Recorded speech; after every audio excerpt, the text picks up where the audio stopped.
final swoop, it became clear to me that I despise you entirely. But the good news is I'm gonna keep you around, and so your lust is just convenient now. Crack open a bottle of red. Hey guys, Tim here with Geekedupgaming Review Group, and we're going to show you guys a review of Forbidden Island. And what I like about this is it comes in a tin case and it doesn't collapse when you stack stuff on top of it. Unless I put it at the bottom, then it probably would collapse. So anyways, it's ages 10 and up, 2 to 4 players by Game Right. So let's go ahead and open up this can and show you guys all the components inside and all the little cool little artifacts you're going to collect. So this is the tin. It's got a tower thing on it, and I really like this because it's got like a texture. You can feel the ridges and everything where they punched it out, and I really like that. You can't really see it that well, the ridges and everything, but you can see on the back side where it's punched out and everything, and it says Forbidden Island. You can feel all that. It's kind of a cool idea, doing a tin case instead of the normal boxes like everybody else does. Forbidden Desert is also like that. Forbidden Island is also available on the iPad, on the App Store. There's a little flyer for that. And they got a booklet of all the games that Game Right has. So here's the rule book.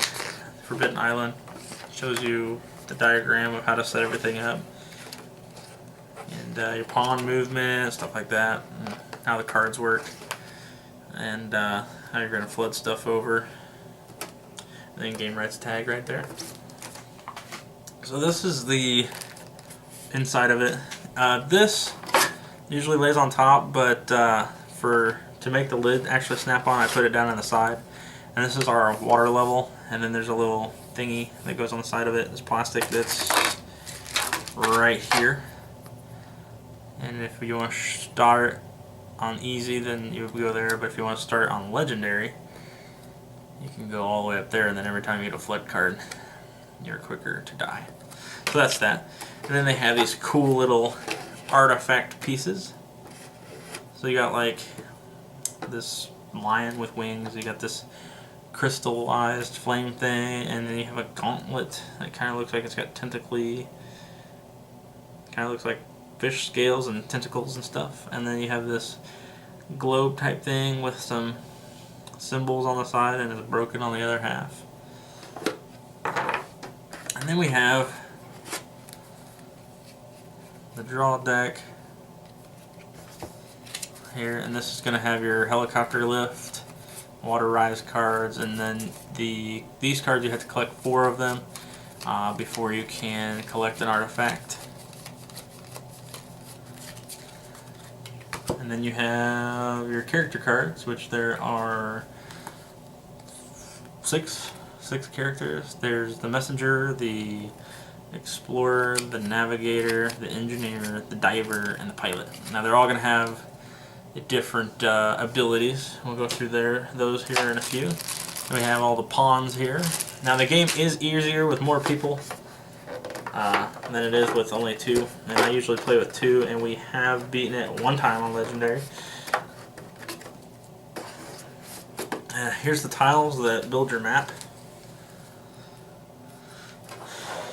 And then here's the back of it. Oh, which is upside down. The back of it gives you a backstory, and then it has pictures and stuff. Forbidden Island Adventure If You Dare.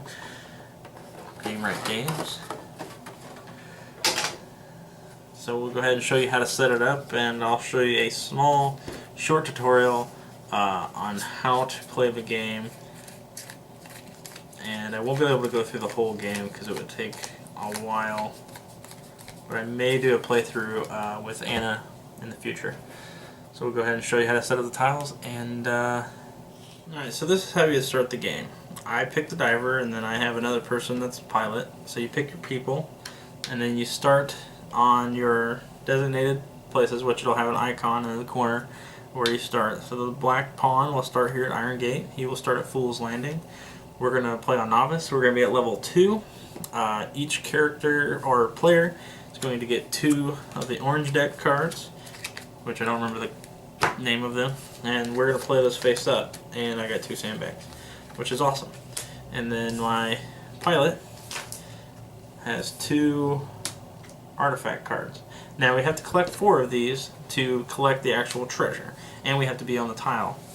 And there's 2 tiles for every treasure, so if one of them disappears and goes away, then it's fine. If they both go away and you have not gotten the treasure, you lose.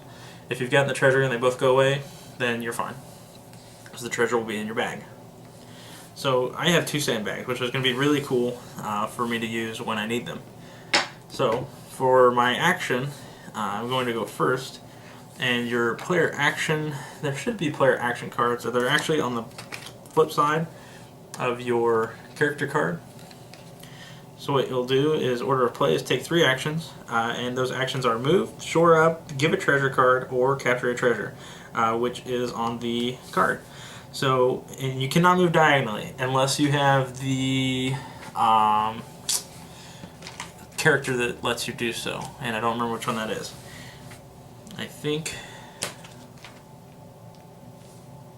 move and shore up diagonally. Yeah, that would be the Explorer. You can move diagonally. Okay, so I am the diver, so what that lets me do is if this tile was completely gone, that means it would flood out twice, and then it would disappear if it didn't get shored up. I would be able to swim through and go to this spot. But for right now, since there's nothing missing, I'm going to move 2 spots. And I'll go ahead and move 3, since that's my action. I can move 3 spots.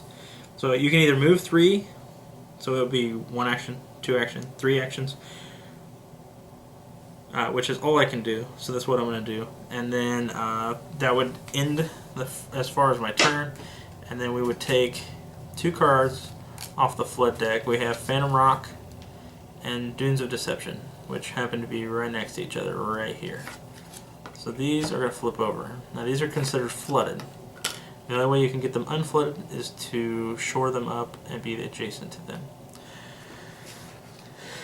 So now it is now my pilot's turn. And my pilot, for 1 action, can fly to any spot they want to. So let's say they fly to Twilight Hollow as 1 action, and we'll put these discarded over here. They're going to go ahead and say, I'm going to shore up Dunes of Deception. Okay, so they shore up Dunes of Deception. He takes his last move, action, and moves there. And that's the end of that. And you'll always draw 2 flood cards equal to the diagram here. And I will have to see on how many you would draw during your turn. After taking your actions, you're going to draw 2 off of the orange deck, and your hand limit is 5. So that would have been during my turn. So they have taken their actions, they flipped over, did all that. They're going to draw 2 cards. Oh no, they have a helicopter card, but they also got a water rise card. Now what that's going to do, that's going to cause the water level to go up 1 tick mark. So it did start here at Novice, and now it's up here to Normal, or Novus, however you want to pronounce it. And then what happens is that these 2 get shuffled. There's only 2, I'm not shuffling them. I'm going to go ahead and put them on the top of the deck. And it didn't matter because now that the what's going to happen is now this goes to discard.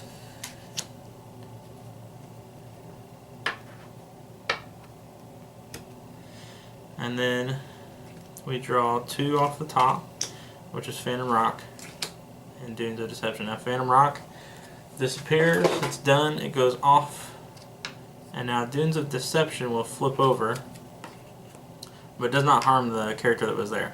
Now if this tile disappears, this character would have to have found an adjacent tile if available. If there's no tile to go to, the player dies off and everyone loses.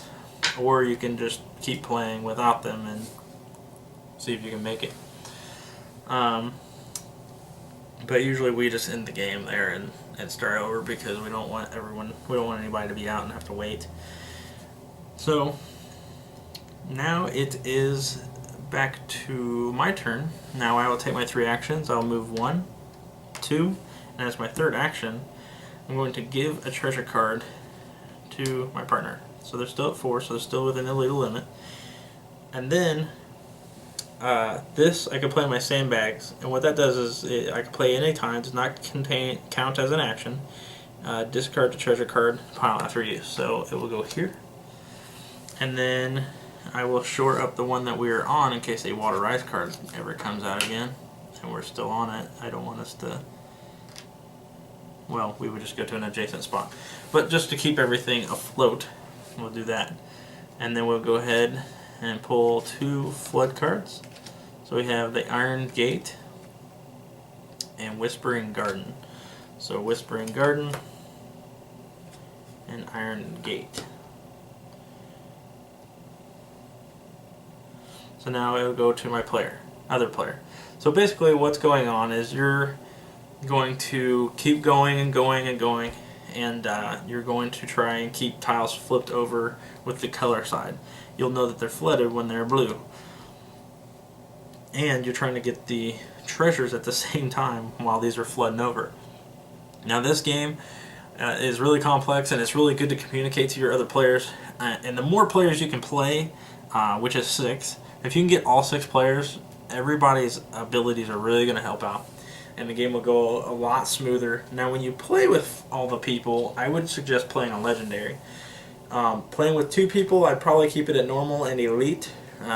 We've played on Legendary and we've only made it 1 time. I've probably played that way, I don't know, 8 or 9 times, and we've only won once. But me and Anna, we literally like to challenge ourselves and see how it goes. And when you lay the tiles down, they don't go in any specific order. They're always random, but they're always in the same island shape. You can play it in a different island shape if you want. I don't think there's any suggested. I think it's only this style. Yeah, it's only laid out like this. Now if you wanted to make it like super hard, we have everybody playing, you're playing on Legendary, you want to change the way that the island is, feel free. Let us know how it goes. But that's how you will basically go. And then as the game cleans up as you're playing, like as tiles start to disappear from wherever they come from, they go back into the box. So it's kind of like it's cleaning up at the same time that you're putting it away, which is a really cool aspect about it. So let's go ahead and I'll tell you guys my conclusion of how I feel about the game, even though I just kind of explained that. Okay, so my thoughts on Forbidden Island. I really like the game. It's different than what we usually play, and I may say that a lot about a lot of games, because everything's different, basically. I mean, you know, there's the deck builders and everything else. Anyways, as far as saying that this is different, this is a game of tiles are disappearing as you're playing. It's not a tile laying game, it's a tile flipping game. If the tile flips twice before you can shore it up and put it back to face up, then it disappears and there starts to be holes all over the place. I have wanted to try to do Forbidden Desert. I think that one probably may play the same way. That's why I haven't went and got it, but I haven't looked at it into detail to see what it's about. But that one, I'm guessing that the desert, it's a storm or something, comes out and covers them up with sand, and then eventually they get buried and they disappear. They're no longer around. But yeah, as far as how it plays, I really like how it plays. I like that there's different abilities for people to play. Now, I've only played with 2 players. That's why I've played it on Legendary with 2 players, because it's just me and Anna. If you guys can get 6 people to play, I think it would be really, really cool to get all 6, because the way that the abilities are with being able to move diagonal and shore up diagonal, really playing all 6 people, I don't think that there should be any reason that you should lose. Now, the way that I didn't get to show you this, but I'll show you real quick. When this deck runs out, the treasure deck, and it ends up being empty, and the Water Rise cards have been played, obviously, they're just going to go like this, and then you're going to shuffle it, and you don't know when the Water Rise cards are going to come out. So then you may have, you know, half the Flood deck getting ready to go back on top of whatever, and you may have a bunch of stuff that's flooded out. Like you saw, we had 2 cards played, and then they were flooded. Now how it works is when you put these cards back, you're going to take the cards over and discard, you're going to shuffle those, and they're going to go on top, directly back on top of the deck. And then that's how stuff starts to disappear, and you start getting swamped, and you're like, oh my gosh, I don't know what to do. And then hopefully your buddies can come out there and help you. So this is a game that I wouldn't say you must have, but I would say you probably would want to play it at least twice, or at least once. But it's kind of neat because it has that put it away aspect to it as stuff is starting to go away. And there's sometimes when we let tiles that have the same treasure, we'll let the tile that's on the furthest on the outside of the island go and just let it go. We won't try to save it for anything or whatnot, and then just rely on that tile that's towards the inside, because as the island gets smaller, it's easier to do everything and get to everything.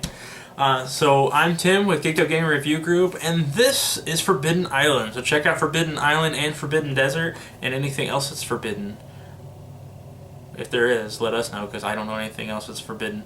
So yeah, Tim with Geekedupgaming Review Group, and this is Forbidden Island.